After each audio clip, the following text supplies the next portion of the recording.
Are you a landlord? Or do you know someone that is? If so, you need to know that rules around dealing with Welsh water have changed, and you need to get in touch with us.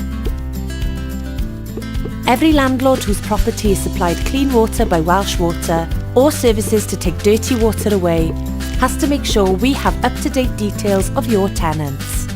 And if anyone new moves in, we need to know within 3 weeks of them moving in. You need to tell us the new tenant's name, the date of birth if you know it, the address, and the date they moved in. If you don't let us know, you could end up being responsible for the bill yourself. It is your duty to update these details, not the tenants. Every year we lose millions in charges we can't collect.